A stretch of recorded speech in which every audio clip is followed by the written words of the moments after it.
Ah, la session d'entreprise. Un moment crucial dans la vie d'un entrepreneur. C'est l'aboutissement de vos efforts, de votre sueur, de vos nuits blanches. Vous recevez enfin cette offre, celle que vous attendiez, celle qui promet de vous permettre de profiter enfin de la vie. Mais attention, chers amis, ne vous laissez pas aveugler par l'excitation. Souvent, l'offre initiale semble alléchante. Les chiffres donnent le tournis, les promesses fusent. On vous promet monts et merveilles.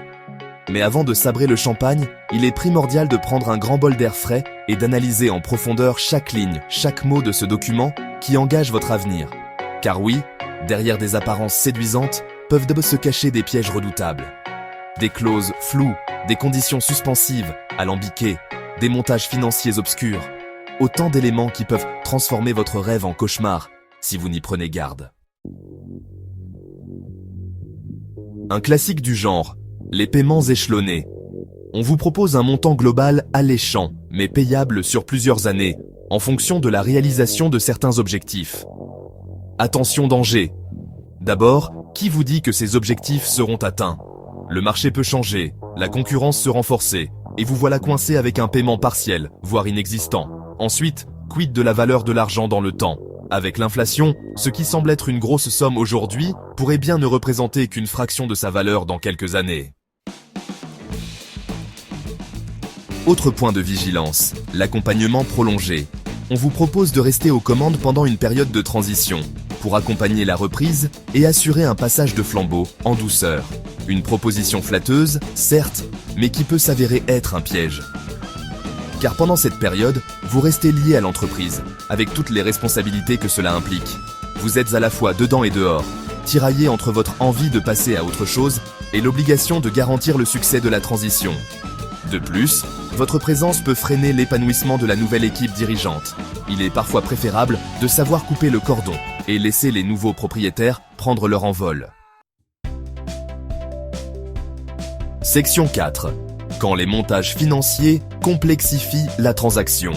Certains rachats s'accompagnent de montages financiers complexes, comme le LBO ou Leverage Buyout. En résumé, l'acheteur s'endette pour acquérir votre entreprise, en utilisant les actifs de celle-ci comme garantie. Séduisant? Pas si sûr. Car si l'entreprise ne dégage pas les résultats escomptés, la dette peut rapidement devenir un fardeau ingérable. Dans le pire des cas, cela peut conduire à un dépôt de bilan et vous vous retrouverez les mains vides, sans entreprise et sans paiement. N'hésitez pas à demander conseil à des experts financiers indépendants pour analyser en profondeur ces montages et en mesurer les risques.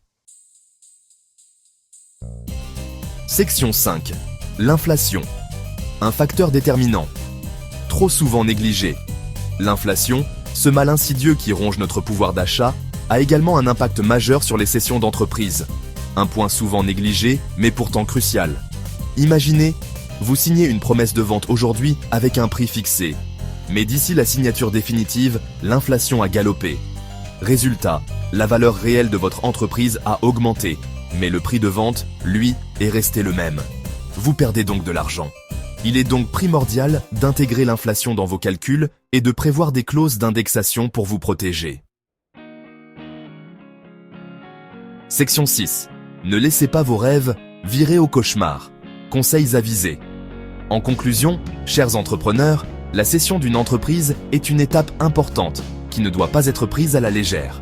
Ne vous laissez pas aveugler par des promesses mirobolantes et des offres trop belles pour être vraies.